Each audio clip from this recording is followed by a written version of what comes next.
Salut à toutes et à tous les amis, j'espère que vous allez bien. Bienvenue, re-bienvenue sur la chaîne des Sauveurs de la Lutte. Une semaine passe placée sous le signe du bord du gaz avec la retraite de John Cena. La review, elle, est toujours disponible sur notre chaîne. Mais aujourd'hui, on n'est pas là pour parler de ça. Le mois de décembre, vous le savez, c'est le mois des tops et flops chez les Sauveurs. Et après deux premières vidéos sur les superstars qu'on va placer sous surveillance en 2026, toutes les deux déjà disponibles, donc que ce soit masculin ou féminin, pardon. Aujourd'hui, on rentre dans le vif du sujet avec le premier top flop, et ce sera un flop comme vous pouvez le voir à l'écran. On va parler de nos superstars masculines qui ont bel et bien floppé cette année. Donc voilà, aujourd'hui c'est vidéo qui se rapproche un peu de la fitna. Et justement, pour faire de la bonne fitna, il nous faut un fitner. Et j'ai avec moi ce soir Monsieur Gerbanks. Salut Gerbanks. Ai, ai, ai, ai, eu gosto dessa mulher. Salut Rémi, salut à tous. Ouais, je sais pas pourquoi je fais ça. Euh... on recommence, s'il vous plaît. Salut à tous. Non, j'espère que tout le monde va bien.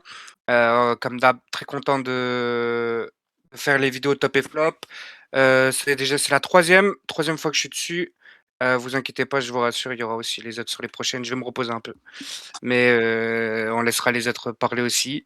Mais voilà, encore une fois, très content. Donc, hâte de commencer. Parfait.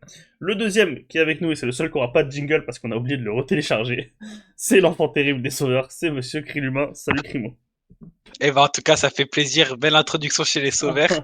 Je crois que j'ai préparé des petits trucs pour vous ce soir, les abonnés. Et il y a de la fitna au rendez-vous. J'en dis pas plus. Ok, ça marche. Et le dernier qui sera avec nous, c'est notre fan numéro 1 du Barça. Je sais pas pourquoi je dis ça. Je sais pas quoi dire de plus. C'est Monsieur Yanis Adiel qui s'appelle La Bavure. Voilà, j'avais oublié. Tu remets ça, devine. Ouais. Écoute, tu m'as pas demandé si j'allais bien, du coup je l'ai dit quand même. C'est la pire intro de l'histoire. J'ai jamais aussi mal introduit quelqu'un, je crois. J'avoue, franchement, c'est Désolé. sympa, mais c'est pas grave, j'ai l'habitude avec toi. Écoute, content d'être là, hein. C'est une vidéo assez spéciale, pour citer un ami, on va pouvoir bien chier ensemble. Et j'avais une question pour Gerbanks. Je voulais lui demander comment il gère le succès depuis vendredi, là, depuis qu'il a pris un petit buzz.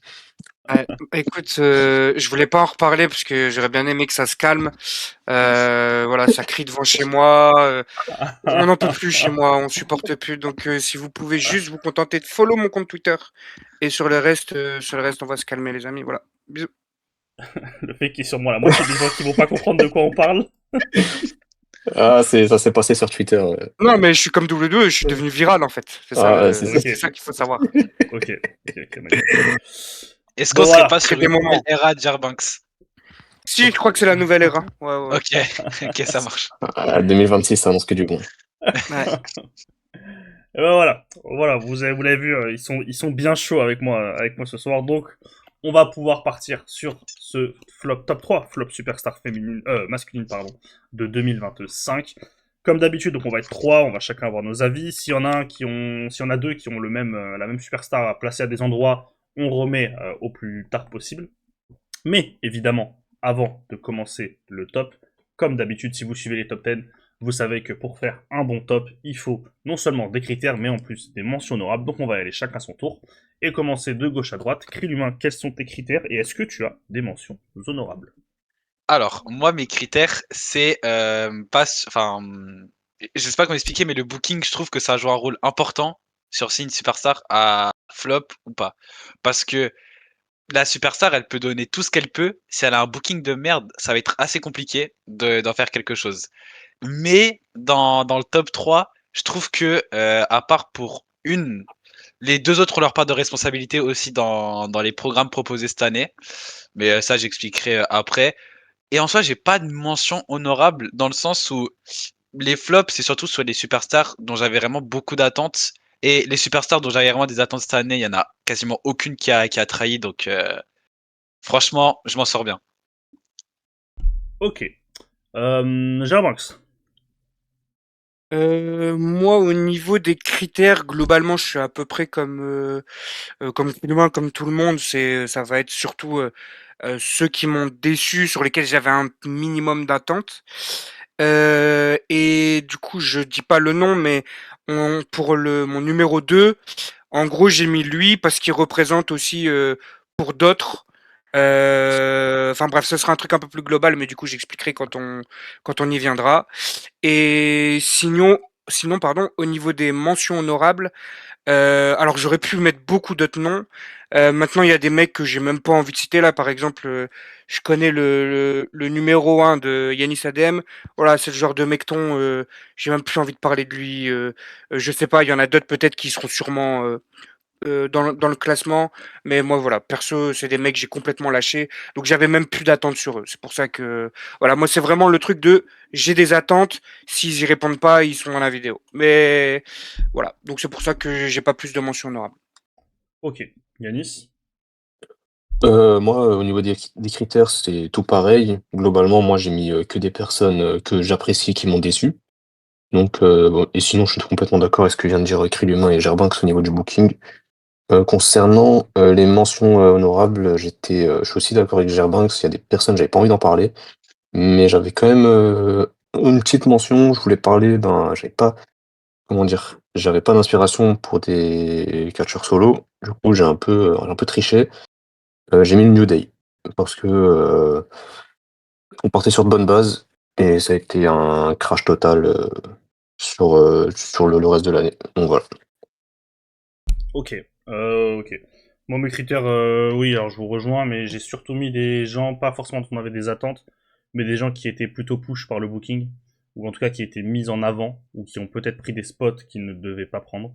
Il y a aussi un truc, c'est que moi, comme j'ai vos top à l'avance pour pouvoir préparer le tout, j'ai évidemment fait en sorte de pas parler de certaines personnes, notamment pareil le numéro 1 de Yanis ADM, pour éviter les doublons et qu'on puisse parler un peu plus de gens. Et je me suis mis une règle, évidemment, comme dans tous mes top flops, ce sera d'avoir quelqu'un de NXT. Donc voilà. Et en mention honorable, moi j'en ai trois. La toute première, alors c'est les Wyatt Six, parce que bah, c'est nul à chier, ça prend pas. Et en plus de ça, ils prennent des spots, à savoir les championnats par équipe. Donc c'est bien chiant et en plus c'est nul. Le deuxième spot, la deuxième mention honorable, pardon, c'est Finn Balor parce que je trouve qu'il est vraiment tombé dans un désintérêt, pardon, le plus total. Vraiment, quand je le vois dans mon écran, maintenant, j'en ai plus rien à foutre. Le Judgment Day, je n'en peux plus. Ça tourne en rond. Et je pense que le teasing du turn ou je sais pas, de la scission avec Dominique, pardon, pendant des semaines, je pense que ça m'a fané plus qu'autre chose. Peut-être que c'était pas si nul que ça, mais je pense que c'est l'accumulation qui a fait que ça m'a complètement fané le zob. Et la troisième personne, c'est peut-être un peu dur, mais c'est une personne qui, je pense, a perdu un peu du buzz qu'elle avait. Alors, il a été blessé quelques semaines, donc ça l'a évidemment pas aidé. Mais même avant entre ça, j'ai trouvé qu'il avait perdu un peu de buzz, c'est Penta. Et voilà, je trouve que c'est plus forcément. Il a un peu perdu ce juice qu'il avait à son arrivée. Ils ont pas su capitaliser là-dessus. Là, je crois qu'il est encore blessé actuellement, si je dis pas de bêtises. Genre, il a rechuté, il me semble. Ouais, C'est il s'est ça. blessé contre Solo Sikoa en C'est faisant ça, ouais. Ah en oui. faisant un move. Il s'est blessé dans le Mm. tournoi pour Sina. Ouais, c'est ça, il a rechuté. Donc voilà, c'est pas la plus grosse c'est pas le plus gros des flops, hein. Mais voilà, je pense qu'il exprime bien ce qu'est WWE cette année. Donc voilà. Et bah écoutez, parfait. On va pouvoir passer au top 3. Et on va rentrer tout de suite donc dans les top 3. Avec de gauche à droite. Donc, pour Krill CM Punk. Pour moi-même, ce sera Solo Sikoa. Pour Gerbanks, ce sera Ricky Saints. Et pour Yanis ADM, ce sera Drew McIntyre. On va commencer par soit Gerbanks, soit moi, comme tu veux. Parce qu'il y en a les deux autres, on en reparlera un peu plus tard. Donc, Gerbanks, Vas-y, comme tu tu veux. peux commencer. Vas-y. Tu peux commencer. Bah du coup solo, donc moi évidemment j'en attendais pas grand chose au sortir de 2024 du coup. Avec ce Tribal Combat, voilà, on va pas refaire, hein, on a plein de vidéos sur la chaîne qui témoignent de ce qu'on pensait de ça. C'était chiant, on en avait marre de la Bloodline, etc. Donc on se disait, écoute, au moins ça va peut-être se finir à Raw Netflix et on va plus rien avoir, on va avoir le Jacob solo à Mania et après c'est terminé la Bloodline. Et bah, belle blague. On en a eu pour encore 12 mois de Bloodline de merde. Alors ils ont changé le nom, hein, ça s'appelle les MFT maintenant, mais le principe reste le même, on n'est pas dupe. Le seul truc positif, ils se sont peut-être un peu ouverts, maintenant ils ont arrêté de feuder que entre eux. ou en tout cas avec 3-4 mecs qui étaient bloqués dans le vortex. Maintenant, ils ont, bon, Samy, lui, le pauvre, il est toujours coincé dedans, hein. Mais au moins, il y a d'autres gens qui se sont intégrés là-dedans, donc on a pu voir d'autres match-up. Mais honnêtement, surtout quand Jacob Fatou est parti et qu'en plus Tamatonga s'est blessé, waouh, le clan a pris en désintérêt dingue. Solo Sikoa, je trouve que c'est vraiment l'archétype de vraiment comment tu peux détruire un mec en 2-3 ans là. Il est pas intéressant. J'ai vu des gens qui disaient oui, c'est le tribal combat qui l'a tué, le fait d'avoir perdu. Non, non, les gars, c'est pas ça. C'est juste que dans le ring, il a pas progressé d'un poil, que son clan, il est inintéressant au possible, que lui, quand il rentre pas dans une sorte de comedy wrestling là, il est devenu inintéressant au possible. C'est peut-être une des top 3 raisons pour lesquelles je regarde quasiment plus SmackDown cette année et pourquoi j'ai arrêté de regarder SmackDown.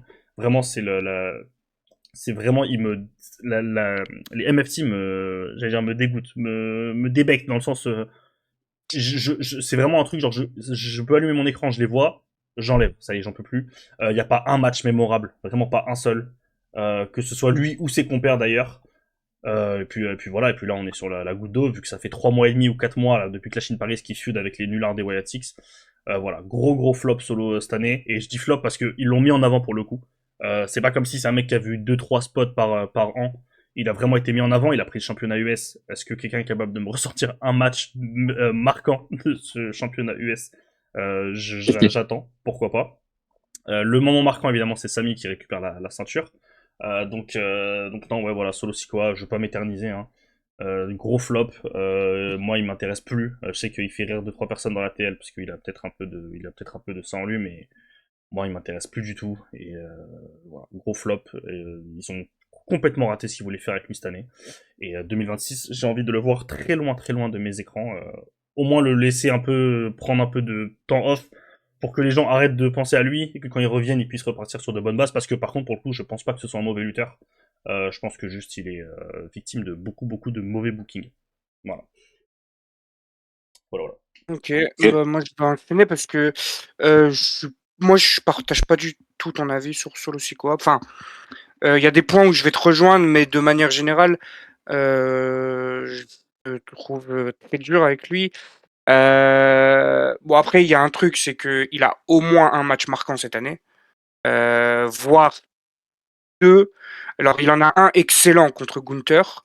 C'est lequel le deuxième? Là, au tournoi, au tournoi pour le affronter Cena. Et en match marquant, alors excellent non, mais on va dire marquant, il y a l'Euro Netflix avec Roman Reigns. Le match, il est pas nul. Enfin, je trouve que le match, il est plutôt bon. Moi, je parlais du Et on titre peut... US, hein, les matchs marquants. Ah, Donc, pardon, parce qu'avant, t'as dit il avait aucun match cette année. Ok. Non, bah du coup, voilà. Donc pour moi, il a ça entre guillemets en termes de match. En tout cas, celui pour Gunther, je pense que pour le coup, assez objectivement, on peut dire qu'il est pas loin d'être excellent. Après, le problème, enfin, moi là où je te rejoins un peu moins, c'est que pour le coup, lui, je le trouve très divertissant, moi personnellement. Je fais sûrement partie de ceux qui fait rire. En fait, je trouve il a beaucoup de personnalité. Alors c'est pas, c'est avec ses mimiques quand il fait des promos, quand il fait ses combats aussi. Et pour le coup, bah tu vois, c'est du catch. On est chez WWE, c'est pas un main eventer, en tout cas pour l'instant. Donc moi, pour la place qu'il a dans cette mid-card, je parle vraiment très actuellement, hein. Là, on va dire depuis récemment avec MFT, je trouve que pour le coup, il est à sa place, tu vois. Je trouve que son clan fait pas de mal à la division tag. Voilà, et quand il a eu des trucs mid-card, là, tu vois, il y avait eu aussi, au moment de Survivor Series, son clan qui avait fait un match, un 5 contre 5, contre la team Sami Zayn. Tu vois, en fait, alors peut-être que c'est du nivellement par le bas, mais je pars du principe que quand t'as un mec à qui on écrit des choses dans la mid-card de WWE, c'est tellement rare que moi je suis content de le voir en mid-card. Pour le coup, je pense pas que pour l'instant il ait fait une suffisamment bonne année pour monter plus haut, mais en tout cas, si sur le début d'année 2026, etc., il continue d'être présent, qu'on continue de lui écrire des trucs dans la mid-card, moi je vais pas me plaindre. Après, oui, feud avec les Wyatt Six. Je comprends que ça intéresse pas grand monde, je comprends que ça intéresse personne, mais voilà, si tu me construis, des équipes de babyface pour les affronter ou si, je sais pas, tu crées un clan de heal, bah, peut-être faudrait penser à avoir un clan de babyface à un moment donné, pour faire feud avec. Enfin, je sais pas, c'est une idée, hein, peut-être, je comprends rien, mais moi ça me paraît logique, quoi. Si tu crées des clans à 5 mecs, bah, essaye de t'assurer qu'il y ait des gens pour, pour avoir une rivalité avec eux. Donc voilà, je te trouve un peu dur. Moi, tant qu'il est dans la mid-card, en tout cas pour l'instant, ça me va très bien. Pour le coup. Ouais, je pense qu'on sera pas d'accord parce que moi il me divertit pas du tout, donc même la mid-card j'ai pas envie de le voir dedans. Et Hum. bon, le match contre Counter je l'ai pas vu pour le coup, mais s'il y a vraiment que ça à ressortir, franchement pour moi même la mid-card c'est pas suffisant quoi. T'imagines un bon match sur 12 mois dans une mid-card, ouais, franchement c'est. Et le Parce reste que, des matchs, je trouve que pour le coup c'est même pas qu'il y a genre des bons matchs, c'est que l'Euro Netflix il est pas nul à chier, mais c'est pas voilà c'est moyen quoi.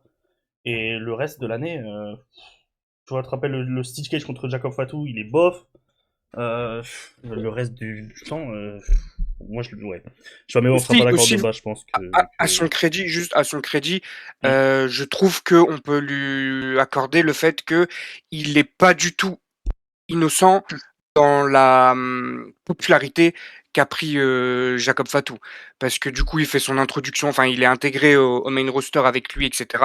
Dans son clan, tout ça, ça permet de l'établir un minimum, force, tout ça. Et au moment où Jacob Fatou fait le turn, la pop qui mange et les pop qui mangent derrière, c'est aussi parce que de l'autre côté, t'as un heal qui casse les couilles à tout le monde, tu vois. Et c'est aussi le boss, le taf d'un heal. Et après, au niveau des matchs, voilà, on reste chez WWE, on reste dans la mid-card. Donc avoir un personnage, bon, toi, effectivement, ça te touchera pas si tu le trouves pas divertissant, et je peux le comprendre. Mais voilà, il faut aussi ce genre de personnage chez WWE, ça fait partie du produit. Donc voilà. Ouais, après, est-ce que le turn il prend une pop parce que Solo il cassait les couilles en mode c'était de la vraie hit, ou est-ce que c'est parce qu'il vraiment il cassait les couilles au premier degré surtout? Parce que je Ah pense que c'est non, plus, je pense je pense que que surtout qu'il pétait les couilles et que les gens voulaient pas le voir, quoi. bon, En tout après cas, au ça, moment où ça moi turn. je Après, on peut pas savoir, mais... ouais, ouais. Ok. Je peux donner mon avis Ouais, sur le score vraiment vite ouais, fait, vas-y. comme ça Vas-y, après, vas-y, vas-y. Jean-Max peut donner son avis, enfin son avis sur Ricky Saints. Bah en vrai, moi je trouve que Solo Sikoa, alors il a peut-être une part de responsabilité dans la manière dont il exploite son personnage. Peut-être qu'il y aurait autre chose à faire, mais je pense que les fautifs, bah c'est le booking, hein. Encore une fois, le principal fautif pour moi c'est vraiment le booking. La Bloodline, enfin les MFT là, le truc de con, on a compris que ça marchait pas. Enfin, ça fait depuis l'année dernière que le truc s'est essoufflé, mais il continue à tirer sur la corde, il continue, il tente de ramener d'autres personnes, ça marche pas en fait, faut arrêter. Après, franchement, je suis pas un fan de Solisqua, quoi. Genre, c'est pas un mec. Je suis un peu comme toi, Rémi. Genre, enfin, genre, je suis pas intéressé par ce qu'il fait, C'est mais indifférent. ouais, je suis C'est indifférent à indifférent. ce qu'il fait. Ouais, voilà, c'est ça, exactement. Mais pour le coup, je pense qu'en fait, tu pourrais quand même faire quelque chose de bien, entre guillemets, dans le sens où il pourrait être un acteur solide de la mid-card, mais enfin, bref, enfin, c'est le genre de mec qui représente le mauvais booking de la compagnie en général, quoi, je trouve. Après, pour le coup, je pense que à part un ou deux mecs cette année, on pourra dire ça pour tout le monde, tu vois. Oui, Genre, je mais pense qu'on pourra dire ça ah, sur tout le monde qui représente le mauvais booking, et on pourra remettre la faute sur le booking sur plein de gens. C'est pour ça que moi, le booking, je suis d'accord, tu vois, si on dit qu'il est victime du booking, bien sûr. Mais du coup, je me concentre sur lui, ses perfs à lui, et moi, c'est plus ça qui me plaît pas, quoi. ok, non, mais en vrai, je comprends, hein. En vrai, c'est logique en soi parce que pour le coup, déjà le mec, c'est un truc qui est bien indépendant du booking, enfin entre guillemets, c'est que tu peux quand même lâcher des bonnes prestations sur un ring de catch sans forcément avoir un booking extraordinaire. Mais même ça, c'est un peu compliqué, je trouve. Donc c'est sûr que si on est quelqu'un d'assez pointueux sur le in-ring, alors je sais que bah, pour les personnes qui regardent le produit WWE, c'est peut-être moins ça. Enfin, ça dépend encore les fans, encore une fois, mais c'est sûr que c'est quand même un critère à prendre en compte. Et moi, in-ring, j'accroche pas du tout à ce qu'il fait, quoi. Pour le coup, c'est très compliqué. Ok. Denis, est-ce que t'as un truc à dire, ou est-ce qu'on renvoie Germain directement à son prochain? Rapidement. Vas-y. Rapidement, ouais. Moi, je suis d'accord avec mon fat guy préféré, Gerbanks. Parce que tant qu'il est à cette place de la carte, moi, il me dérange pas, en fait. Et moi aussi, il me fait un peu rire, je vais pas mentir. Du coup, moi, franchement, l'année 2024 de Sikoa m'a beaucoup plus énervé que cette année 2025. Dans le sens, ces feuds avec Cody Rhodes, avec Roman Reigns, c'était insupportable et il y avait aucune plus-value. Cette année, il m'a pas dérangé, il est là pour mettre en avant ses gars. Après, ça marche ou ça marche pas, ça, c'est pas la question. Mais non, franchement, cette année, Sikoa, je peux comprendre qu'il ne touche pas. Je peux comprendre que son in-ring laisse à désirer. Mais le mettre en flop aussi, je vais pas remettre en avis ton avis en doute. Mais ouais, je suis d'accord avec Germain que c'est pas. Son année m'a pas dérangé. Même le Raw SmackDown, c'est pas le truc qui m'énervait le plus du côté SmackDown, quoi. Ok. Et bah, Germax, je te laisse enchaîner sur Ricky Saints. Ouais, Ricky Saints. Alors du coup, faut savoir que du coup Ricky Saints c'est un catcheur que j'aime de base, que j'ai découvert chez All Elite. Il me semble que je l'ai pas connu avant et que j'aimais beaucoup chez All Elite. Je trouve que depuis qu'il est arrivé, il est arrivé à NXT. Alors je serais vraiment pas, je vais pas réussir à l'expliquer, mais je trouve je ressens moins cette aura un peu de star ou de superstar que je pouvais lui trouver chez All Elite. Je ne saurais pas vraiment dire pourquoi, mais je trouve que globalement, il y a un truc qui est pas là. Il y a un truc qui, je sais pas. En fait, vraiment, c'était quand il était chez All Elite, surtout à la fin. Je me disais, ouais, j'avais qu'une envie, c'était qu'il arrive chez WWE, parce que je pense que ça, enfin, je pensais en tout cas que ça correspondrait parfaitement à son personnage et puis au catcheur qu'il est. Tu vois, c'est ça. Il y a des catcheurs, je trouve, qui fitteraient mieux chez All Elite. Il y en a, je trouve, qui fitteraient mieux chez WWE. Donc voilà, vraiment par rapport à lui, moi je suis en fait déçu parce que j'ai perdu un peu ce truc-là. Maintenant, au-delà de vraiment purement lui, du coup il est arrivé en début d'année, il est arrivé au mois de, enfin février-mars, un truc comme ça. Et je regardais du coup, je regardais les mecs qu'il a affronté cette année parce que Ricky Saints, en fait, bon là du coup on est fin décembre, il a eu un run de champion nord-américain qui forcément, qu'on le veuille ou non, souffre de la comparaison avec celui de Ethan Page. Celui de Ethan Page, du coup, j'en ai déjà parlé. J'en avais parlé dans la vidéo j'allais dire des joueurs à suivre, des superstars à suivre. Donc forcément, il y a aucune comparaison possible. Enfin, il y a une comparaison qui est faisable, mais en fait, Ethan Page déjà son run il est hyper court, donc il prend le titre à Sean Spears, Ricky Saints pardon. Il prend le titre à Sean Spears. Derrière, il a un match Sean contre Spears Ethan qui est Page, en... Sean Spears qui est en duo avec... Nico Vance, Ah, pardon. ok. Bon, c'est bon. J'aurais pu le mettre non, j'aurais pas pu le mettre dans mes Dans les, déceptions dans, de dans l'année. les J'en ai tops. rien à Dans les foutre. tops, t'es fou, quoi. Ouais, dans les tops, pardon. Donc après derrière, il a un premier match contre Ethan Page qui est pour le coup sympathique, ça passe. Derrière, il a que Lexis King. Lexis King, faut se rendre compte du nulard que c'est. Bon, je pense on en a déjà parlé, on l'a déjà dit. Et derrière, il perd direct le titre contre Ethan Page, qui pour le coup le match était un peu mieux que le premier. Donc en fait, ouais, c'est ça. Faut regarder cette année les mecs qu'il a affrontés, parce que derrière, pendant toute la période où il est plus champion, il va affronter des nullards à la suite. Vraiment, c'est assez grave. Et ensuite, il a ce règne de champion qui pour le coup aussi est assez court. Donc le match contre Obafemi, on avait énormément d'attentes. Moi personnellement, j'ai été un peu déçu. Parce que pareil, c'est le match, il est globalement bon, mais il y a une fin qui avec les DDT là qui plaît pas à grand monde. Je peux comprendre. C'est vrai qu'aujourd'hui, c'est une prise quand tu t'en sers en tant que finisher, c'est pas ce qu'il y a de plus marquant. Et voilà, je trouvais que c'était un peu léger sur ce match-là. Et alors, sa meilleure perf de l'année pour moi, c'est celui dans le match à Invasion là contre les mecs de TNA. Je pense que c'est sa meilleure perf de l'année, mais c'est trop léger par rapport aux attentes que j'avais en fait. Derrière, il finit son règne en affrontant deux fois Trick Williams et ensuite il perd contre Obafemi, pareil dans un match qui était correct, mais qui était pas le top match qu'on pouvait espérer.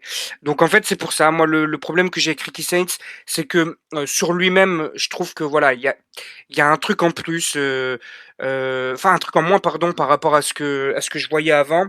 Et après, bon ça c'est un peu, j'imagine, pas de sa volonté, mais il arrive dans un bon non, je vais pas répéter encore une fois, mais le roster NXT masculin qui est catastrophique.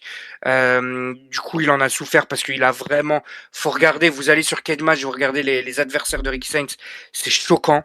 Des Jasper Troy sur les murs, des Josh Briggs sur le sol. Enfin vraiment, c'est voilà, des mecs, vous savez même pas qui c'est, je suis sûr, pour la plupart. Donc voilà, et puis après Trick Williams 2 fois sur son run. Donc ouais, pas facile pour lui.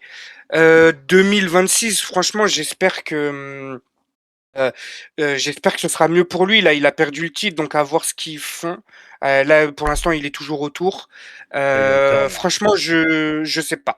Est-ce que ouais, il turn ouais, ça, il y a des carrières il y a des carrières qui ont été entre guillemets sauvées, tu vois. Aujourd'hui, là, exemple récent, tu vois, par exemple une Naomi, on savait qu'il fallait qu'elle change de personnage, etc.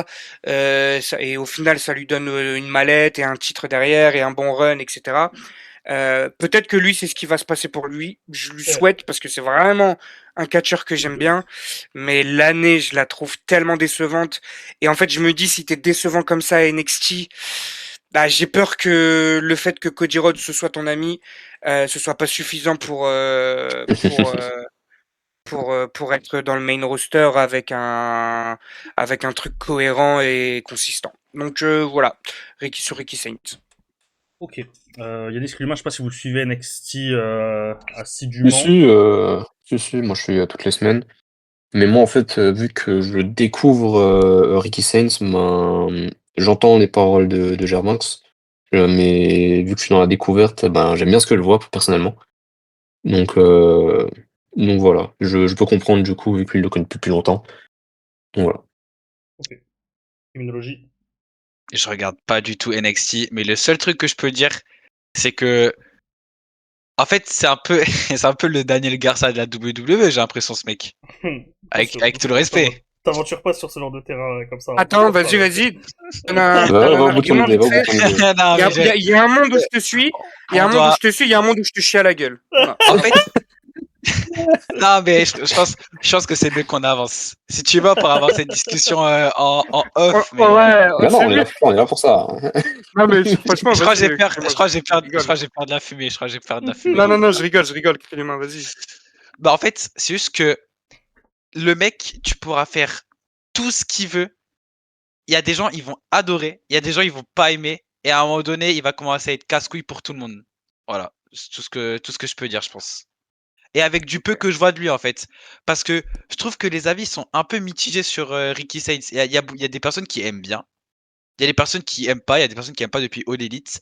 Mais en fait, genre, si à un moment donné, il n'y a aucune réelle évolution, et je regarde pas NXT parce que, enfin, du coup, là, je dis ça, mais sans regarder NXT, c'est un peu plus compliqué de mesurer comment bah, il évolue au sein de la brand.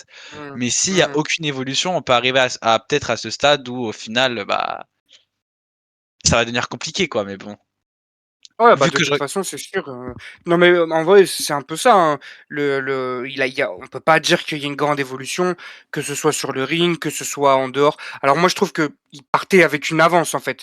Justement, c'est ça l'avantage qu'il a, c'est que il était chez All Elite, donc c'est-à-dire que quand il vient chez WWE, déjà il a un peu de buzz et il arrive avec un personnage qui est déjà plutôt établi dans la tête d'une partie du public et qui est assez maîtrisé de sa part.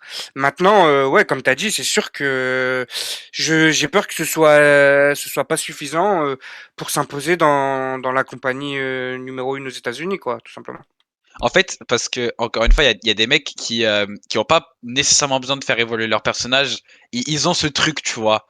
En fait, je pense que Mmh. en vrai, c'est quelque chose. J'ai envie de dire, malheureusement, tu l'as ou tu l'as pas. Hein. il y a des mecs, ils l'ont day one. Il y a des mecs qui réussissent à l'avoir plus tard.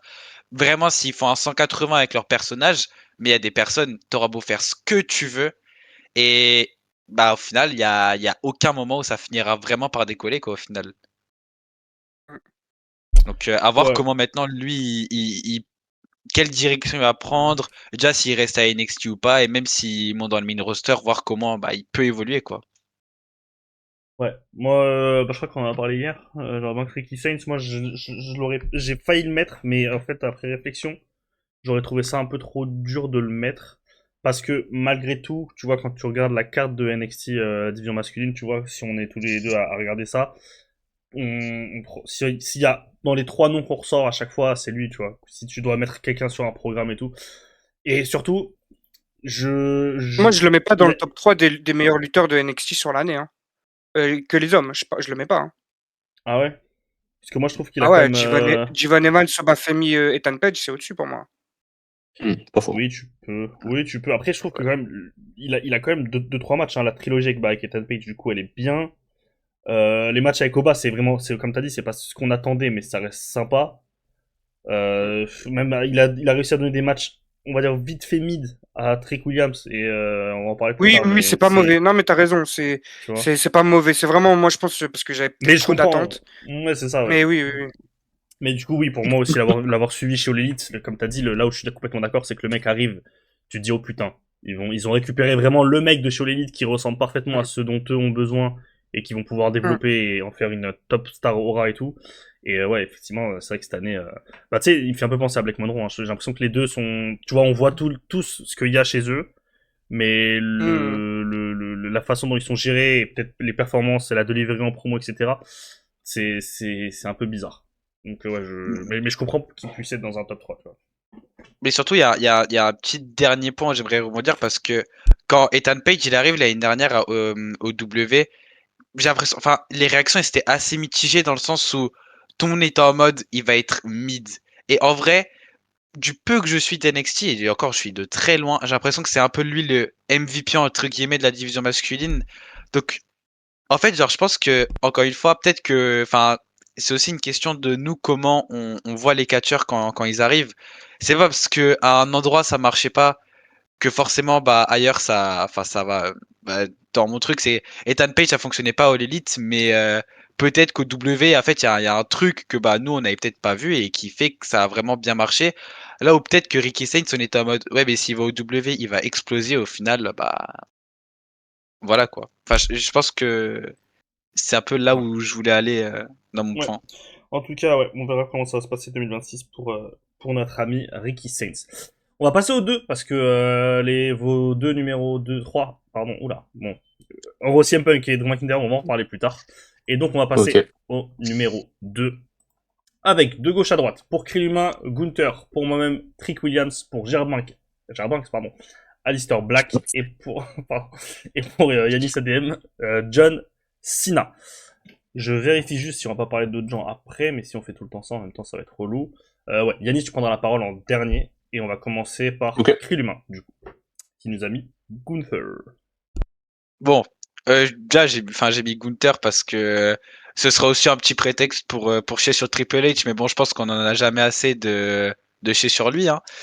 Mais le booking de Gunther cette année, je pense qu'on doit applaudir parce que waouh, et je pense que c'est pour ça que je le mets dans flop parce que encore une fois, hein, en fait, faut qu'on se mette dans la situation de comment on entame le mois de janvier 2025. On se dit, le gars, il va avoir John Cena à WrestleMania, il va pouvoir vraiment s'imposer comme le méchant. On va avoir des échanges de promos, ça va être trop bien.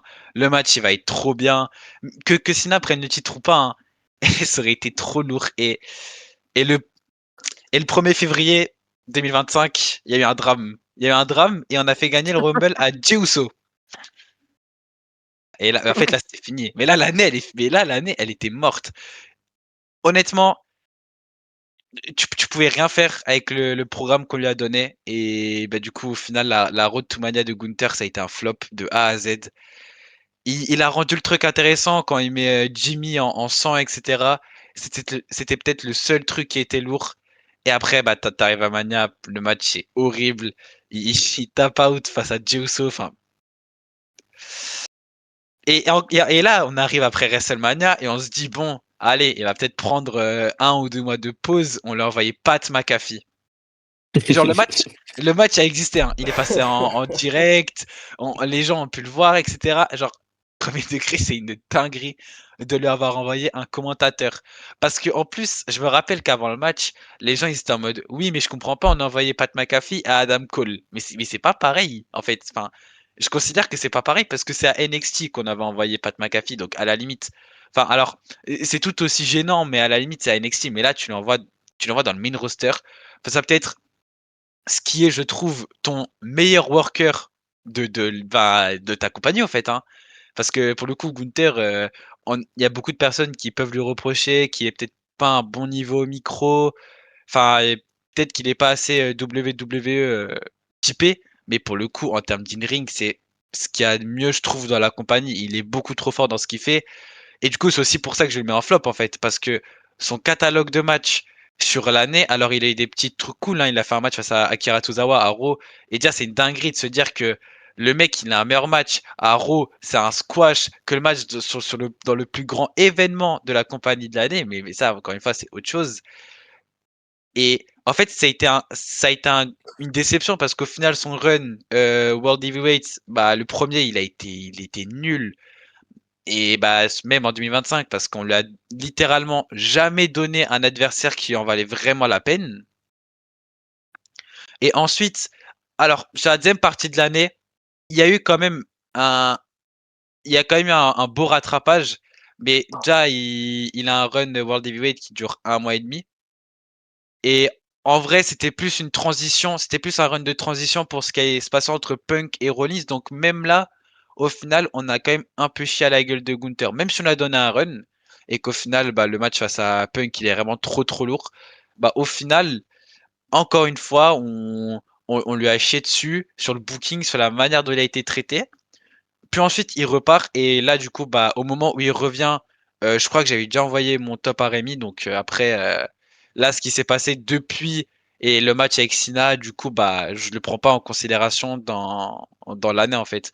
Donc, pour faire un petit résumé, c'est juste que les décisions de booking, c'est inexcusable. Franchement, d'avoir fait gagner le Rumble à Jey Uso, mais ça, on pourrait en parler pendant des heures. Et ensuite, ouais, bah, et j'avais pas l'impression que j'ai pas envie de dire qu'il était pas impliqué, mais ouais. En même temps, vu ce qu'on lui donne, franchement, il n'y a pas beaucoup de mecs qui seraient impliqués de malade, quoi. Donc, ça a vraiment été une grosse déception. Et au vu des attentes que j'avais sur lui en janvier, ils ont tué mon gars. Ok. Moi, je peux comprendre de le mettre en flop, mais le seul, on va dire, prisme que j'ai pris, c'est parce que t'as beaucoup parlé de booking et je suis d'accord, hein. Il s'est bien fait chier dessus. Mais comme je l'ai dit, le booking, je pense que je peux le mettre sur à la charge et au crédit plutôt de tout le monde. Le fait que le booking ait été horrible. Donc lui, je me concentrerai plus sur ce que lui a délivré et je trouve qu'il a trop de bons matchs. Gunther cette année pour que je puisse le mettre dans un flop. Mais après, j'entends les arguments. Pour le coup, je comprends. Oh. Je comprends. Ouais, mais tu vois, encore une fois, je trouve que, alors oui, l'argument du booking, il peut s'appliquer à énormément de mecs. Mais en fait, encore une fois, il y a un degré d'à quel point le mec s'est fait chier dessus sur le booking et Gunther c'est fort quand même. Et même au-delà de ça, je trouve que ses performances, je sais pas, et en même temps, vu les adversaires que tu lui donnes, je trouve que c'était moins bien que l'année dernière, qui était déjà un peu moins bien, enfin qui était beaucoup moins bien même que ce qu'il avait fait en 2023. Donc maintenant, j'ai envie de voir comment il va rebondir. Enfin, surtout maintenant, il a peut-être donné la plus grande opportunité de sa carrière au WWE, évidemment. Donc en soi, en fait, le mec, je serais toujours hype pour lui et je pense que c'est pour ça, c'est parce que j'adore Gunther et du coup, bah, la déception elle est encore plus grande. Et je pense que du coup, bah, les mecs dont on aime beaucoup le catcheur, etc., ce qu'il fait sur le ring, ses apparitions au micro, bah, s'il fait une année de merde, c'est encore plus compliqué. Ok. Yannick Jarbox, truc à dire ou on passe à la suite directos? Ouais, moi, il a été très complet. Moi, après, je trouve que la fin d'année sauve les meubles un peu. Mais bon, il a dit que lui, il le prenait pas en considération. Mais ouais, je peux comprendre que si t'avais des grosses attentes, ce qui est normal pour Gunther, qu'il soit dans tes flops. Mais bon, il est plus victime d'un booking que de mauvaises performances, quoi. C'est ça. Excuse-moi, j'ai l'impression que tu voulais dire un truc. Ouais, non, bah globalement, je suis d'accord avec vous. Je peux comprendre pareil sur le première partie d'année. Oui, il a des adversaires peut-être pas exceptionnels, mais lui, je le trouve aussi moins bon personnellement. Mais moi, je le mets pas dans les flops parce que la fin d'année est trop immense. Ouais. Même le match contre Punk Mm. à SummerSlam, c'est très fort. En fait, à partir de ce moment-là, il fait ce match-là, il prend sa pause, il revient, il envoie que des classiques. Là, il est sur une série de 5 ou 6 classiques d'affilée. Donc, la fin d'année est trop immense. Et moi, de toute façon, je l'avais mis dans mes lutteurs à suivre pour 2026. Bah, grâce à sa fin d'année. Donc, pareil, grâce à sa fin d'année, je pouvais pas le mettre dans les flops. Non, mais en vrai, je comprends l'argument. Et c'est juste que, encore une fois, faut voir l'année dans sa globalité, tu vois. Et je pense que du coup, on va quand même beaucoup en parler avec Sina, donc je vais essayer de faire court là-dessus. Mais tu peux avoir certes un ou deux mois qui soient vraiment excellents, mais si tu as 7 mois de chiasse, c'est très compliqué à défendre pour le coup. Mais en vrai, je comprends l'argument de pas le mettre dans les flops parce que justement, lui au moins, il a réussi à avoir une fin d'année qui sauve vraiment bien les meubles pour le coup. Donc en soi, je comprends aussi ton argument, Jarvax. Ok. On va passer à la suite et bah vas-y, je vais enchaîner. Moi j'ai mis Trick Williams. Alors, Trick Williams, quand on sort de 2024, il sort déjà d'une mauvaise année, hein, pour le coup. C'était lui qui était censé reprendre la relève, justement reprendre le flambeau de la génération Melo, Braun, Ilya, tout ça qui était monté dans le main roster à ce moment-là. Et c'était un peu lui la tête de proue de NXT. Il avait complètement raté le test, à mon avis, en 2024. Et en 2025, ça a été pire, je trouve, pour une raison très simple, c'est que non seulement on en attendait plus encore de lui, parce que tu sors d'une mauvaise année, les gens se disent ok, c'est une mauvaise année, peut-être que c'est que la mauvaise année, donc on va t'attendre encore plus, et il a été encore plus push sur le devant de la scène, puisqu'il est parti prendre le championnat de TNA. Il a pas bougé de la main event picture de NXT tout au long de l'année. Et en plus de ça, il y a l'effet d'usure, quoi, où en fait, je n'en peux juste plus de le voir sur des programmes à NXT. J'espère que là, la dernière défaite là contre Oba, c'était la défaite de trop. Et que contre Oba, non, j'ai les plus. Bref, la dernière défaite à NXT, c'était peut-être la défaite de trop. Et que du coup, il va monter en forme roster et peut-être faire autre chose, et qu'il y a quelque chose qui va le sauver dans tout ça. Mais voilà, pour faire très simple, moi, Trick Williams, je n'en peux plus. Le règne de champion de TNA, alors j'ai pas tout regardé de ce qui se passait à TNA, mais en tout cas, quand c'était à NXT, c'était mauvais, je trouve. Quand il a pas la ceinture, c'est mauvais. Dans les promos, c'est devenu mauvais. Dans le ring, c'est mauvais. Enfin, franchement, il a vraiment le spot à NXT. Et lui, pour le coup, on peut dire le booking, etc. Mais lui, pour le coup, il a le spot, il a les spots, il a les opportunités, il a l'exposition. C'est juste horrible à chaque fois de le voir lutter, je trouve. Donc, euh, donc voilà, je fais très rapide sur Trick Williams. J'avais dit que je mettrais forcément un mec de NXT. Et si j'en avais un à mettre dans mes flops, moi c'était lui. Et contrairement à Ricky Sane, je pense que je peux même pas lui donner le crédit de la première année ou du début ou de quoi que ce soit. Je le trouve juste vraiment mauvais et j'en peux plus. Et comme sur le Sikoa 2026, loin de mes écrans pour le moment, ou en tout cas lui, je laisserai une chance si j'emmène roster pour voir à quoi ça peut ressembler. Mais à NXT, loin de mes écrans. Voilà. C'est Miles Bourne, sa dernière défaite, je crois. Miles Bourne, effectivement, Oui, oui, c'est Si c'est ça. mes souvenirs sont C'est bons, hein. Iron Soul pour pour être le challenger. deadline, ouais. C'est ça. Ouais, ouais, c'est ça. Ok. Vas-y, Anis, tu Euh, voulais parler de trucs ou... non, moi je veux être très rapide et très caricatural. Je le trouve à chier ce catcheur, honnêtement. Ok, bon, bah, Vraiment, je suis désolé de faire un tweet, voilà. Mais ouais, pareil, franchement, dès que j'ai rarement je souffre rarement quand je vois un catcheur sur mon écran. Rick Williams, c'est pas possible. Franchement, je crois qu'il a le pire programme de l'année, Joe Hendry, cette année. Euh, non, je suis complètement d'accord avec toi. Et en fait, j'aime tellement pas ce catcheur que il a même pas sa place dans mes flops ou dans mes mentions honorables. Tu vois ce que je veux dire? Donc, mais j'entends. Bon, voilà, voilà, c'était très rapide. ok. Moi, sur Trick Williams, pareil, je vais faire ultra rapide. Vous prenez tout ce que Rémi a dit, et juste quand il dit à chier ou horrible, vous remplacez par moyen ou passable, et vous avez mon avis. Ok. Ok, ok. Bah voilà, et ben on va faire parfaite transition. Max qui nous a mis Alistair Black. Ouais, j'ai mis le bon vieux Alistair Black. Alors, du coup, ce que j'en parlais un petit peu en intro, Alistair Black, déjà parce que juste purement vis-à-vis de lui, je trouve que ça reste là son année, son arrivée chez WWE. C'est pas dingue. On peut s'attendre à mieux. On connaît le lutteur, on l'a vu à NXT. Même si on l'a vu chez All Elite, même si pareil là-bas, je trouve que il y a eu du bon et du moins bon. Je trouve pas que ce soit, enfin, je pense que c'est pas le lutteur parfait non plus dans une compagnie. Parce que ben voilà, il a ce personnage où quand on est enfin quand on est de public, on se dit mais il peut pas perdre, il peut pas perdre. Mais les bookers des fois ils doivent faire perdre aussi. Donc c'est vrai que je pense qu'il a le personnage un peu compliqué. Ça doit pas être le plus simple à booker en tout cas. Maintenant, il a un charisme de fou. Dans un ring, c'est excellent. En tout cas, quand on lui donne le temps et on lui donne la plateforme juste pour montrer ce qu'il sait faire. Je pense qu'il n'y a pas grand monde qui dira le contraire. Maintenant, voilà, je trouve que il y a rien de marquant sur son retour. Voilà, là, il a une rivalité avec Damien Priest. Voilà, C'est longtemps, hein. C'est la mid-card WWE chez à SmackDown. Ça dure et il se passe rien en fait. En fait, c'est ça. On sait pas quoi faire d'eux.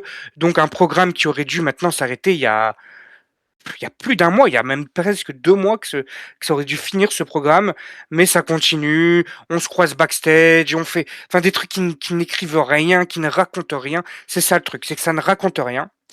Et donc voilà, donc j'avais quand même pas mal d'attentes sur lui je suis à peu près déçu à tous les niveaux. Je crois pas qu'il ait de il a, si je dis pas de conneries, c'est avec Sami Zayn à un moment donné où il a un match mais pareil en fait c'est ça. Tous ces matchs qui ont été plutôt corrects cette année, ils ont fini par une disqualification parce que et on le savait au début, on le savait en commençant le match que Damien Priest allait se ramener pour lui coûter le match. Bah c'est globalement c'est ça.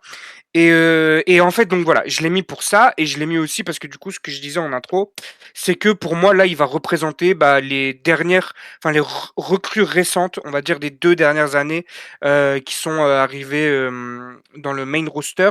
Donc tu vois Rey Fenix.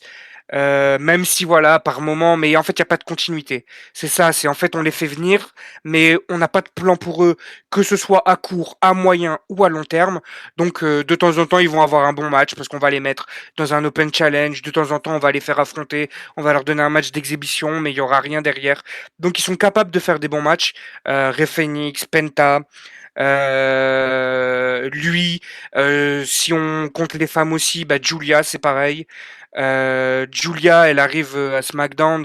On le voit quand elle affronte, et pourtant c'est pas la lutteuse du siècle, hein, mais avec tout mon respect, mais quand elle affronte Zelina Vega au début, si vous êtes objectif, enfin pas si vous êtes objectif, mais si vous avez regardé, si vous donnez votre avis en ayant regardé et pas en suivant simplement sur Twitter, vous savez qu'elle a montré au début, elle a eu des bons matchs, tout simplement. Faut pas passer par quatre chemins. Donc voilà, mais derrière il y a rien, il y a zéro continuité. On lui a donné un règne de championne, voilà. Donc c'est toutes ces recrues qui sont arrivées dans le. Je peux sortir les mecs aussi de MFT. Hein. Jesse Matteo, c'est scandaleux. Comment il s'appelle, Talatonga, c'est scandaleux ce qu'on leur fait faire. Et après, peut-être qu'ils sont pas tous aussi bons. Je pense que Jesse Matteo est enfin, Jacob Fatou. Non, pas Jacob Fatou. Non, Jeff Jeff Cobb. Cobb, pardon. Jeff Cobb. Jeff Cobb est un bon catcheur, mais là, ce qu'on lui fait faire, il passe pour le roi des nullards. On avait eu Andrade aussi, qui est finalement déjà reparti. On a eu dans la division tag, moi je considère, chez WWE, pour moi la division tag fait partie de la mid-card. Globalement, il n'y a pas de main event pour la division tag.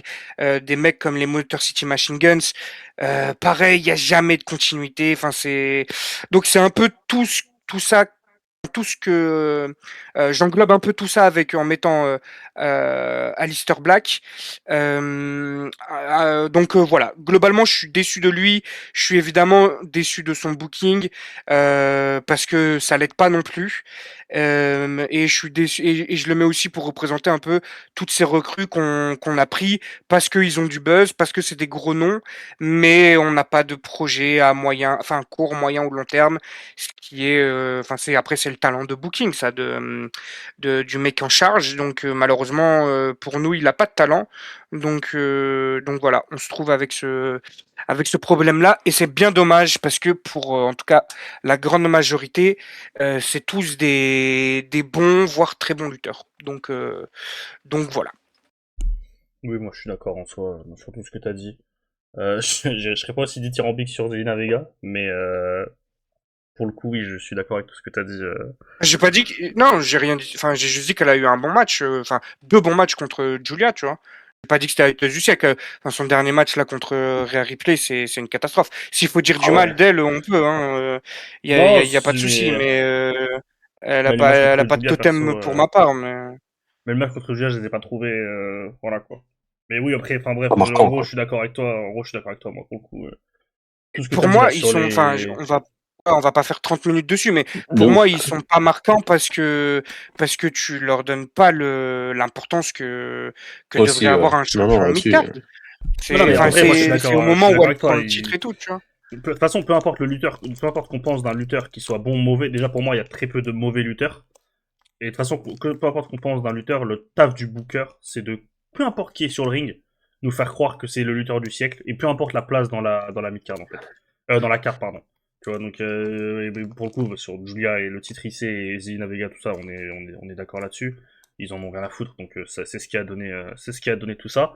Mais et sur Alistair Black et tout ce que tu as dit sur la mid-card et sur les mecs qui prennent et personne n'a de plan à moyen, long, court terme, je suis d'accord, les mecs de MFT, je suis d'accord, Jeff Cobb, Tamatonga, c'est pas des mauvais lutteurs. Même Solo, hein, d'ailleurs, c'est ce que j'ai dit tout à l'heure, c'est pas un mauvais lutteur. Tous les mecs là que tu as cités, il y a moyen de faire quelque chose d'un minima intéressant avec eux, ou au moins de proposer du bon catch chaque semaine.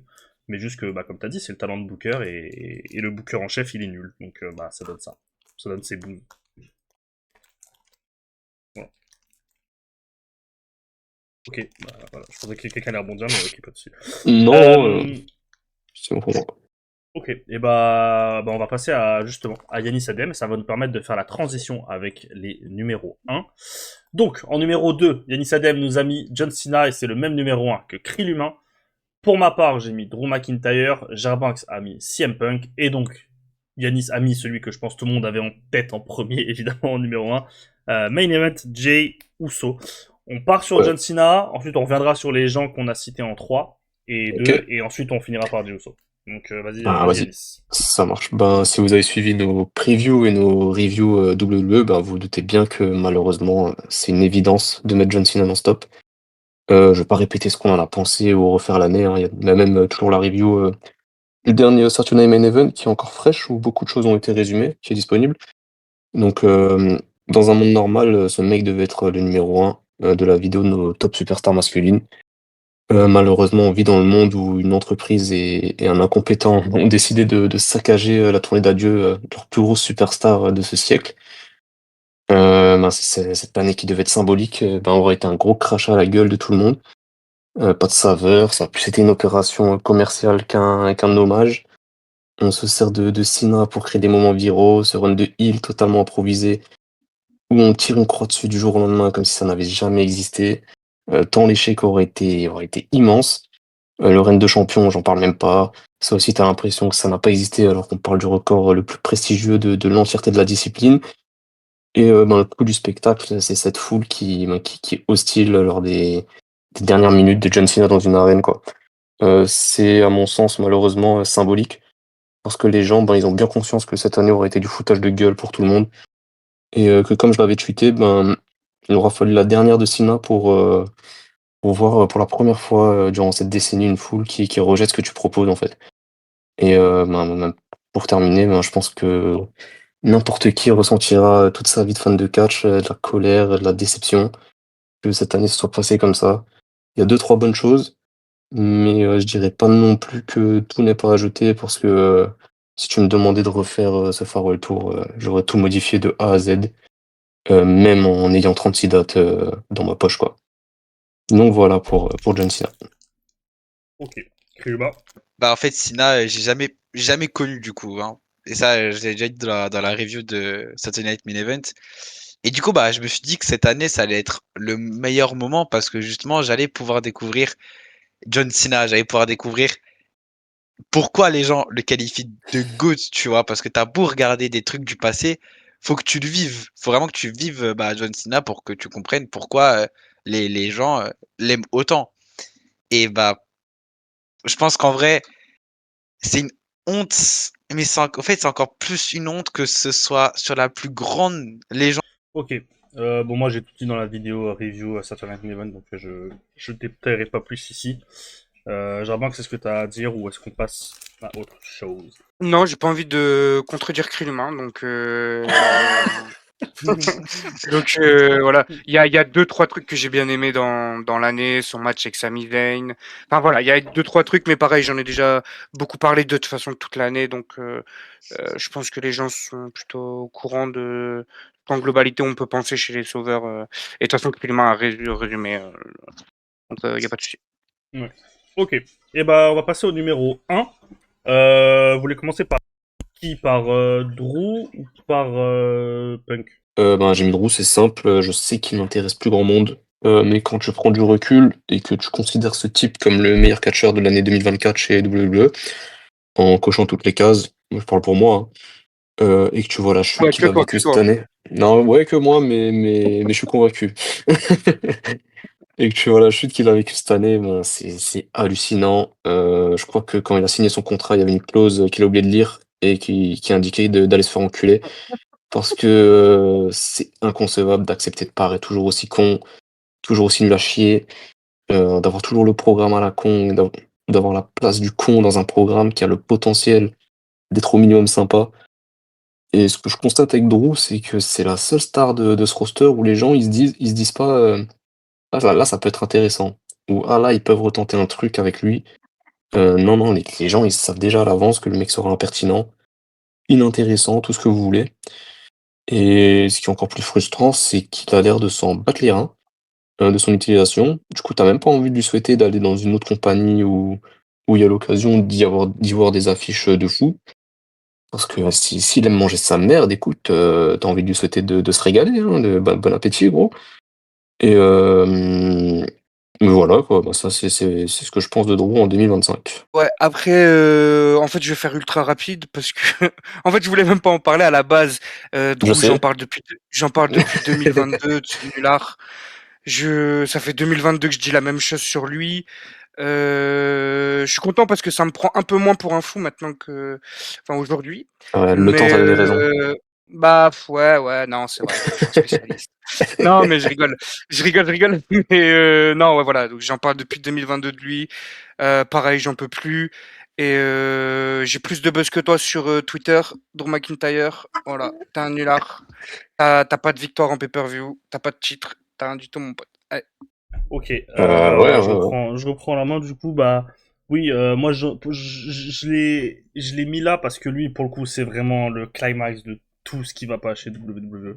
De tout ce que moi, en tout cas, je pense qu'il ne va pas aussi sur le nivellement par le bas et où les mecs ont l'air contents de comment la compagnie fonctionne parce que l'argent rentre et que, bah, comme on l'a souvent dit, hein, à court terme, l'argent rentre. Là, encore une fois, après le truc de Signal, le premier truc dont il parle, c'est le gate merchandising, les recettes, mes couilles, tout ça.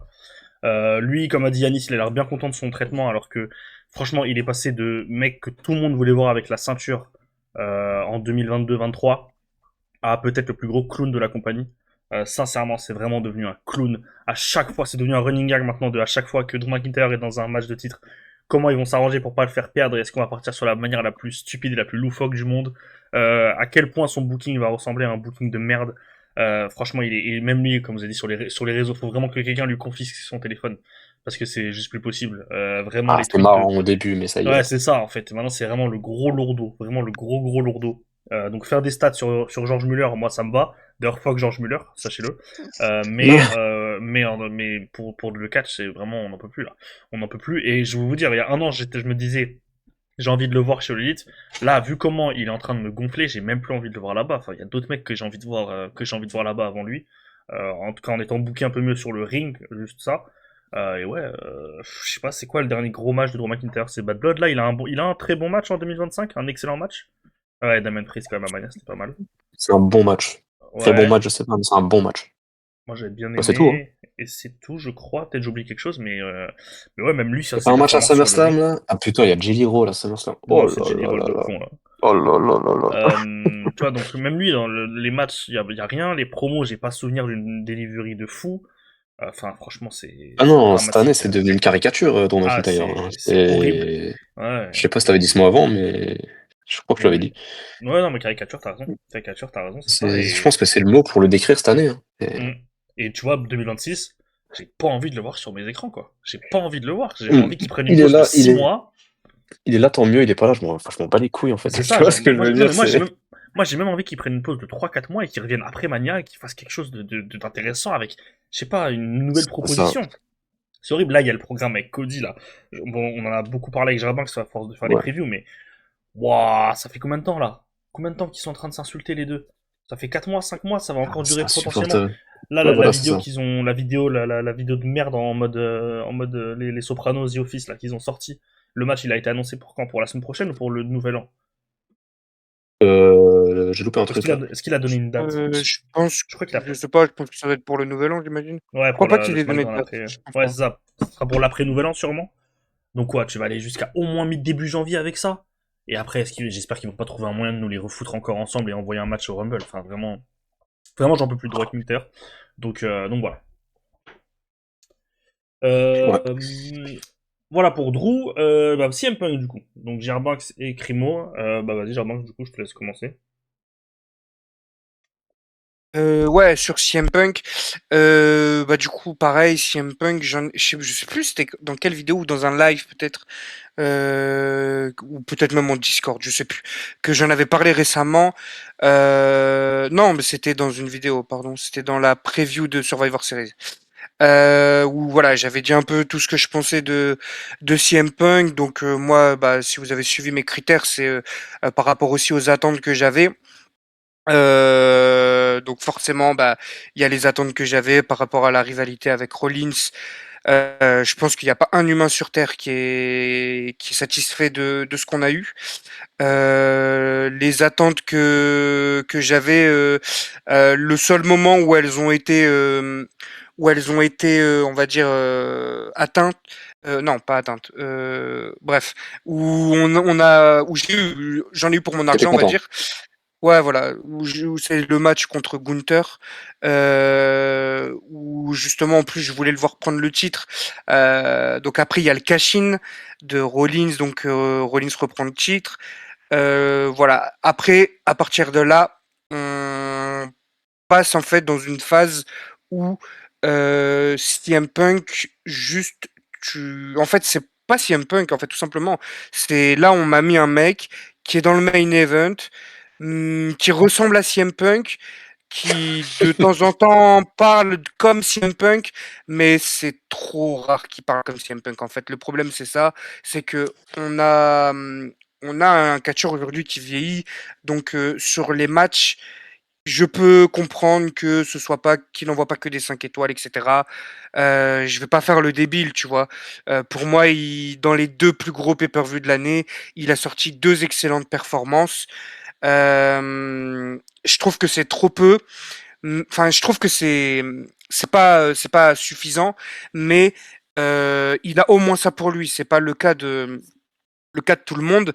Maintenant, moi, c'est dans l'ADN punk, dans l'attitude, dans ce qu'il fait quand il est au micro, dans ses rivalités.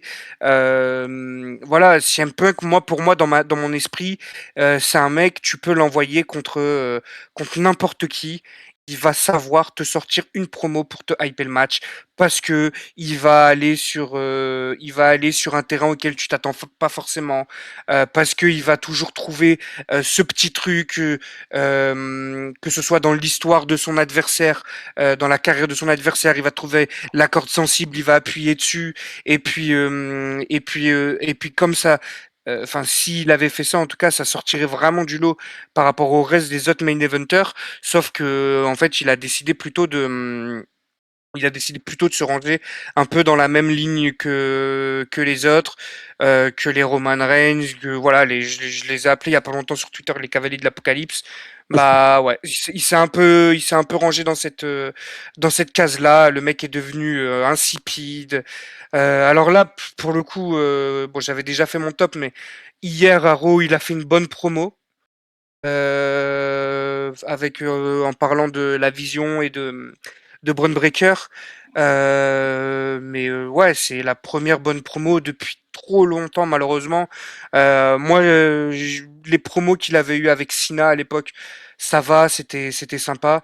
Mais ouais, non, c'est bien trop peu. Et donc, comme je disais, si sur le ring, t'es plus en capacité de nous sortir des top matchs à chaque pay-per-view ou ou à chaque fois que tu as un match tout simplement, au moins dans l'attitude et dans tes promos, etc., reste celui qu'on a aimé en fait, tout simplement. Là, c'était juste un mec parmi tant d'autres en fait. Sauf que bah t'es placé dans le main event. Et encore une fois, moi là, je parle vraiment que du produit. Hein. Franchement, je parle même pas du fait parce que je sais qu'il y en a beaucoup qui sont déçus de lui par rapport à ça. Parce que maintenant c'est un gars en costard. Parce que maintenant quand il faut faire la promo de Netflix, il y va. Parce que maintenant quand il faut aller en Arabie Saoudite, il y va, etc. Moi tout ça, je m'en branle. C'est son problème à lui. Tout ce qu'il fait en dehors de la WWE, c'est son problème à lui. S'il est en accord avec ses principes, tant mieux pour lui. S'il l'est pas pour de l'argent ou pour ou une autre raison, tant pis pour lui, c'est pas mon problème, j'en ai vraiment rien à foutre.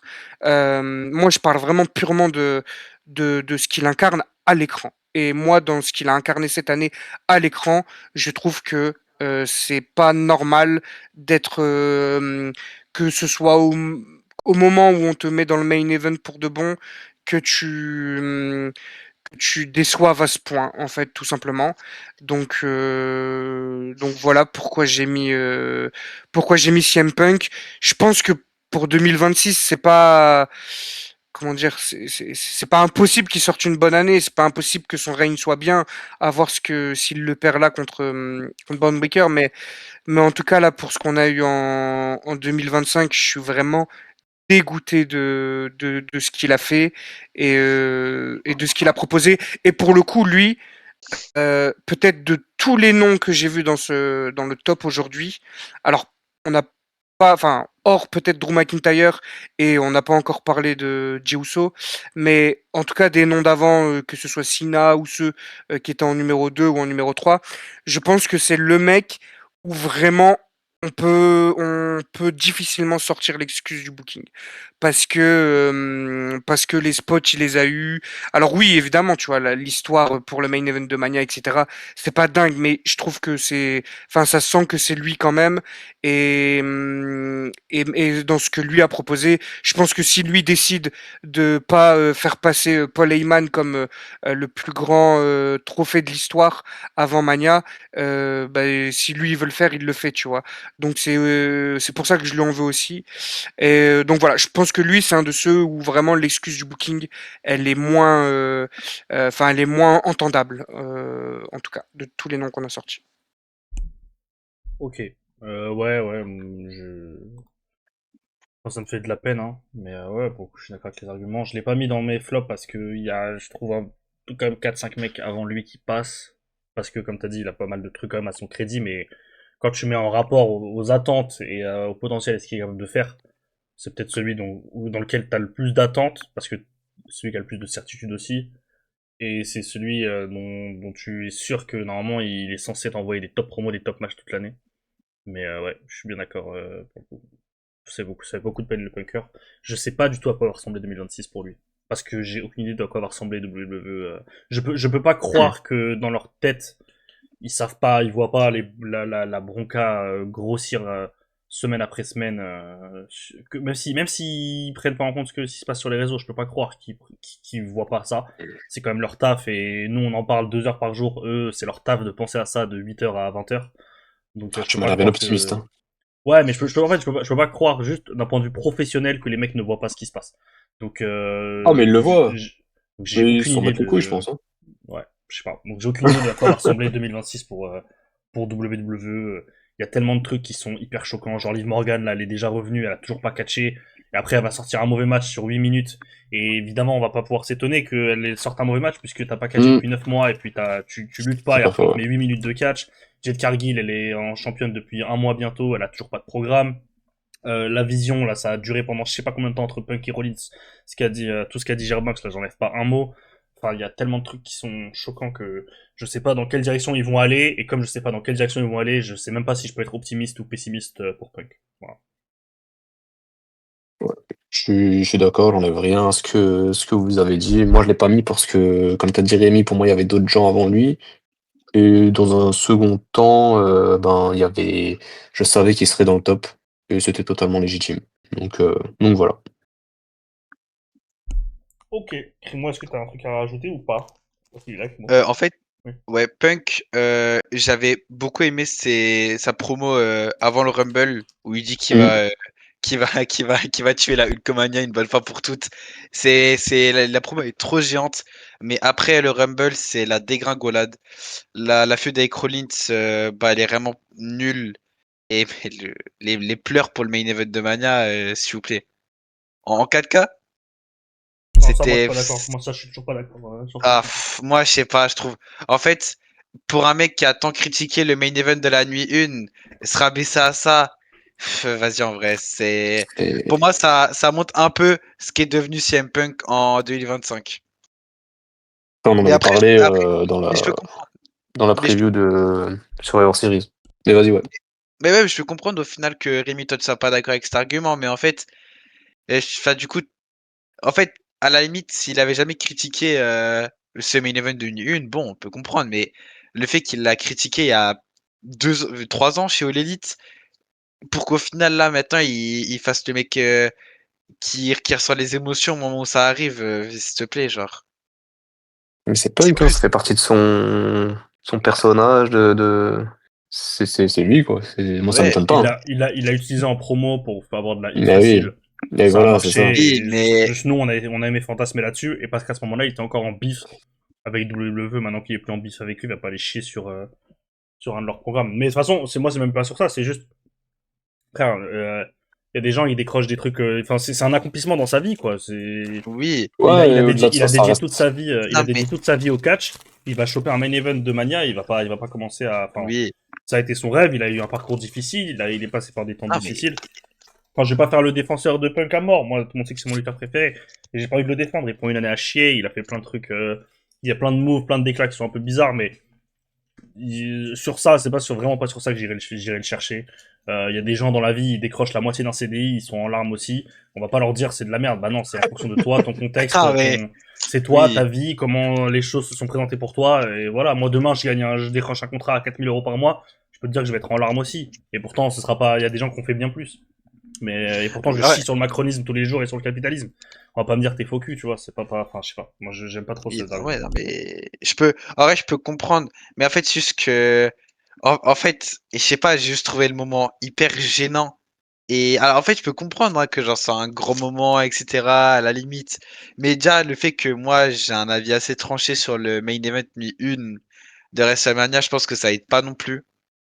Mais je sais pas, en fait, il a pas réussi à m'impliquer en fait sur ce qu'il faisait pendant l'année. Il était pas là pour ses promos, c'était pas extraordinaire. Ses matchs non plus. En fait, tout a été bof. Genre vraiment, premier degré, comme a dit Gerbanks, c'est peut-être l'un des mecs où sur l'année, tu peux pas lui reprocher. Enfin, c'est pas le booking là où il y a le plus à reprocher. Donc globalement, je suis d'accord avec ce que vous avez dit, et surtout ce qu'a dit Gerbanks.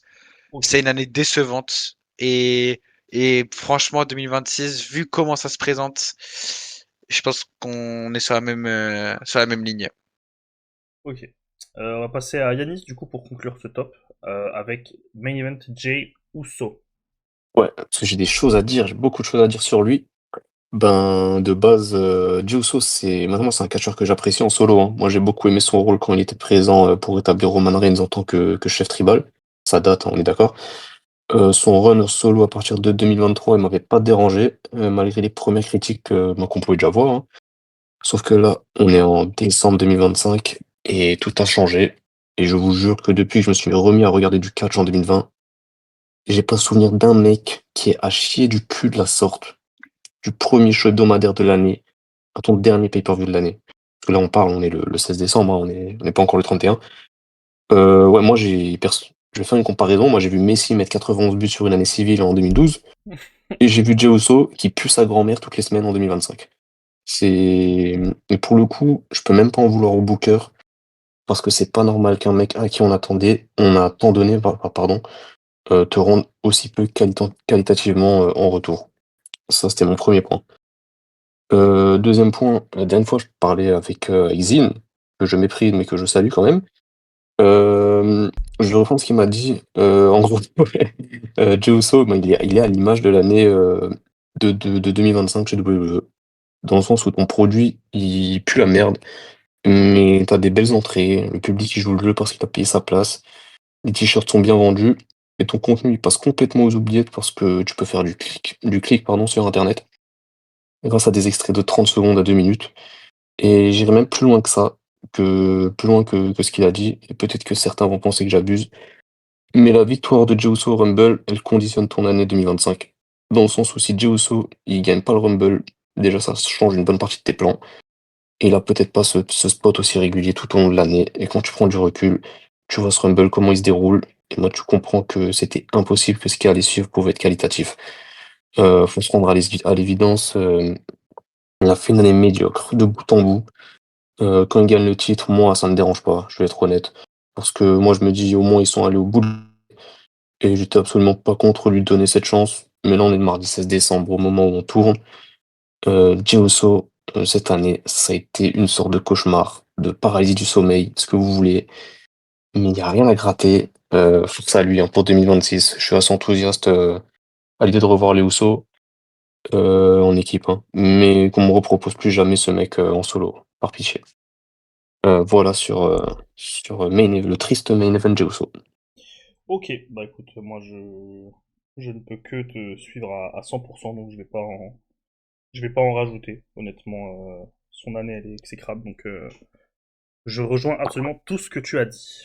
Voilà. Merci à Ce toi. qui est choquant, ce qui est choquant en fait par rapport à ce que tu as dit, déjà par rapport même au truc que tu as cité de Zine et tout, bah, ça c'est parfaitement vrai.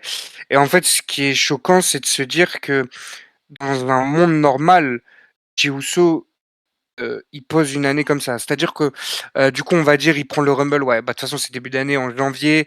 Tu as toute la construction avant Mania qui est affreuse. Ses performances, en weekly, tout, partout, c'est horrible. À Mania, c'est horrible. Derrière, c'est horrible. Tout est horrible. Et en fait, enfin, il y a que là, il y a, pas cette semaine, mais la semaine d'avant, à Raw, où en fait, il quitte enfin le main event. Parce qu'il va retourner dans la div tag avec Jimmy Uso. En tout cas, Ouais. c'est ce qu'ils nous ont dit. Mais c'est quand même incroyable que dans ton show numéro un, à savoir Raw, de la compagnie numéro un de catch aux États-Unis, un catcheur comme Jey Uso, avec l'année qu'il pose, il soit laissé dans le main event toute l'année. Je C'est trouve fou. ça C'est ça qui m'a choqué le plus. lunaire. Je trouve C'est ça ça. lunaire parce que le mec soit à chier, c'est une chose. Mais s'il a à chier et qu'il te fait des vues parce qu'il a une belle entrée, parce que le public adhère quand même, descends-le dans la carte. Juste arrête de nous faire chier avec lui dans le main event. Descends-le dans la carte. On sera déjà moins dur avec lui s'il est plus bas dans la carte. En plus, il affrontera des mid-carders et les mid-carders, ils se donnent 100 fois plus que tes main eventers Raw parce que les Roman Reigns, les CM Punk, etc. Maintenant qu'ils sont dans le main event, ils savent que leur statut ne bougera pas. Donc ils en branlent pas une, ils en ont rien à foutre. Ils nous posent des chiasses à tous les pay-per-view et personne dit rien parce qu'ils ont ils ont du buzz tout simplement. Donc on les laisse en main event, mais juste si t'es normal, si t'es un mec normal, Hunter, tu l'aurais redescendu dans la carte. Il aurait été lutté avec des mecs dans la mid card, je sais pas moi, contre des Ludwig Kaiser, des trucs comme ça, ou même tu le mets à SmackDown avec des Ilya Dragunov, peu importe, des mid carders, des bons mid carders, des Penta, tout ce que tu veux, tu fais tout ce que tu veux, ou tu le remets tout simplement, tu te casses pas les couilles, tu le remets dans la div tag avec son frère. Mais non, monsieur a une bonne entrée, donc il a fallu le laisser dans le main event toute l'année. C'était un pur scandale. Pardon, non.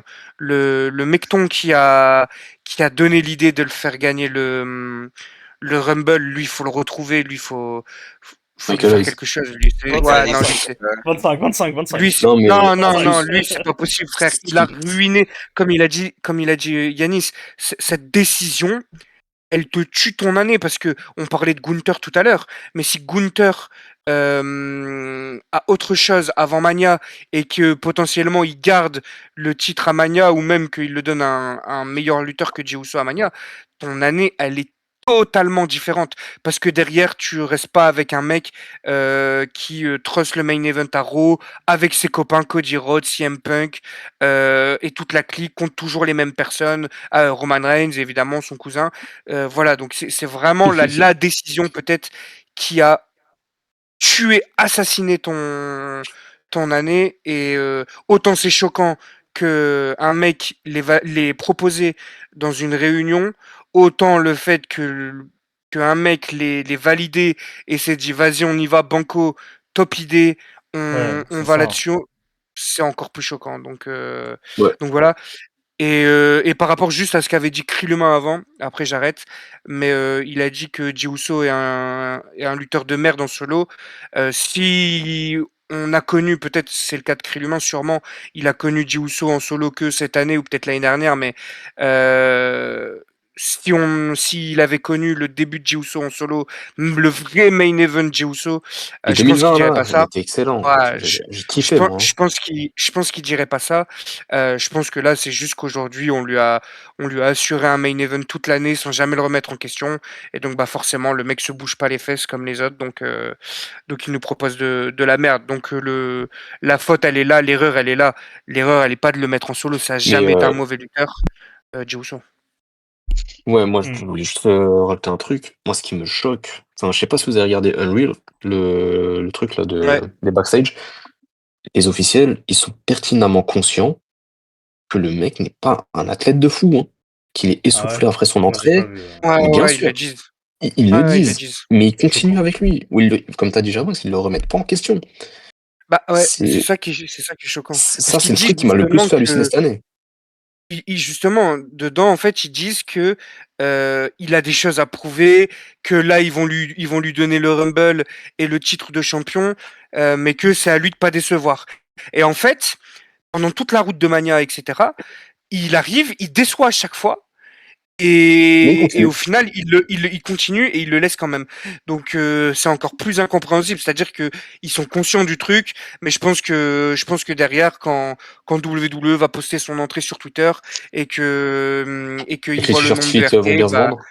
et que les t-shirts cheat et les lunettes cheat se vendent bien, bah ils se disent Ouais, ouais bon en voilà. fait le mec il en branle pas une parce que quand il fait son entrée il est essoufflé parce qu'il a pas là il a pas et de toute façon pendant la grosse majorité de je vais pas faire le nutritionniste ici hein mais pendant la grosse majorité de Ah, il est son pas en année shape, hein. il est hors de forme même bah, ça se voit qu'il est essoufflé etc. Et pourtant il le laisse parce que bah, c'est le problème, parce qu'ils vendent des t-shirts, c'est triste. Ouais. Ouais. Moi, je suis d'accord. Et le problème en plus de tout ça, c'est que je pense qu'on va conclure là-dessus, mais c'est que maintenant, du coup, comme ils ont pas pris comme ils ont pris cette décision de push, peu importe ce qui se passait, parce qu'ils vendent des t-shirts, bah maintenant en fait plus personne, dont moi qui comme je suis un des mecs, je suis un de ceux qui l'a défendu jusqu'à la toute fin à Jey en Ouais, fait plus personne ne veut le voir en solo. Maintenant il est avec Jimmy et ça va rester comme ça à vie dans la tête des gens parce que en fait son run solo tu ne ressors plus rien parce qu'il a été horrible du début à la fin et où en fait maintenant les gens ne veulent plus. Tu sais même si dans 2 ans ils ressortent la carte solo, en solo hein, pas solo c'est quoi. D'accord, on a compris. Les gens vont chier dessus parce que bah Ah, mais bien sûr. tu sais c'est la politique de la vache à lait quoi, t'auras vraiment tellement tiré qu'il y a plus rien à extraire là, c'est horrible. Et même, Donc les enfants qui kiffent maintenant, ils vont grandir dans les années à venir, ça va ouais, pas les faire c'est kiffer ça, comme maintenant, tu vois. c'est Mais ça. C'est il y a un donc, truc. Ah, pardon. Vas-y, ouais, vas-y, Yanis. vas-y, vas-y. Non, non, j'avais fini, moi. Il y a en fait, je suis arrivé au point avec Diosso où je peux plus me le voir. Je pense que ça vous est déjà arrivé avec des catcheurs où à un moment donné, vous avez votre dose. Mais là, je peux plus me le voir sur l'écran. Dès que je le vois, je souffle. Mais carrément, en fait, là, par exemple, à chaque fois que je vois un extrait sur lui sur Twitter, bah, je passe, en fait, parce que il me, pas il me dégoûte, mais presque, hein. Franchement, il a tué l'année du W. Il est exécrable dans ce qu'il fait en lance solo. Ses promos, elles sont nulles. Il est nul sur le ring. Franchement, c'est peut-être un des mecs dont j'ai les avis les plus extrêmes, mais je peux pas me le voir et je le déteste. Voilà, je pense que c'est peut-être les mots sont forts, mais honnêtement, l'année 2024, bref, vas-y, voilà. Je préfère Ok. m'arrêter là. Ouais. Ok. Bah voilà, je pense qu'on a été complet sur Jey Uso. On a dit ce qu'il fallait. Et bah voilà, on est bon sur sur ce top 3. Voilà, c'était nos flops de l'année. Vous l'avez vu, hein, c'était une vidéo très peu d'enjoy. On n'a pas fait beaucoup de blagues parce que il y en a eu des mecs Ah ouais. décevants cette C'était année. full WWE en plus. Ouais, c'était full Ouais. WWE. Je sais déjà que Jean-Max et Yannis sont au bord du gaz, mais désolé. Ouais, Les mecs. on est dégoûtés, franchement. Désolé, Et désolé on là-dessus. fera en sorte de l'univers de WWE qui nous écoute, on fera en sorte de faire mieux On pour s'excuse, d'autres vidéos. on s'excuse auprès de tout le WWE univers. En tant que Fat Guy, on a peut-être failli à notre mission. Vraiment 2026, on désolé. revient, les gars, Mais en promis. même temps, ils vous ont pas laissé trop le choix. 2026, we Ils back, vous ont pas laissé le choix. We are on est back là. in the building. Ils vous ont pas Let's vraiment go. laissé le choix en même temps cette année. Là, ils ont fait quand même très fort cette année, hein. Pour le coup, il y avait. Franchement, c'est peut-être le seul truc où ils ont gagné pour le coup, hein. C'est vraiment le seul Ouais. point. Ouais. Voilà. Bah écoutez, si vous êtes encore à ce niveau-là de la vidéo, bah merci. N'hésitez pas et n'oubliez pas, comme d'habitude, à lâcher un pouce bleu, à vous abonner, à partager la vidéo. Donnez-nous en commentaire vos flops 3 de l'année, que ce soit W ou autre, hein, parce qu'en fait là c'était critère ouvert, hein, on le dit en rigolant, mais on a vraiment mis que W parce que bah c'est les premiers noms qui sont venus en tête. Donc si vous avez des flops chez All Elite, chez New Japan, chez CMLL, peu importe, dites-le nous en commentaire. Qu'est-ce que je voulais dire? Oui, toujours dispo sur la chaîne, vous avez la première partie, donc les superstars sous surveillance masculine et les superstars sous surveillance féminine. Vous avez la review de Saturday Night Main Event. Vous avez le dernier top 10 all time sur... alors c'est pas nos chouchous, c'est les superstars sur qui on a hate. Si, les superstars sur qui on a hate et sur qui on a changé d'avis. Et nos derniers chouchous, donc voilà, vous avez pas mal de contenu. Et le contenu, c'est pas fini, puisque dès cette semaine, vous aurez peut-être 1, 2, 3 top flops qui vont arriver. On verra comment on arrive à enregistrer. Mais d'ici là, je remercie du coup mes compères qui ont été là avec moi ce soir. Et je Avec vous plaisir. souhaite, et je vous souhaite à tous une très bonne semaine et je vous dis à très vite. Ciao à tous.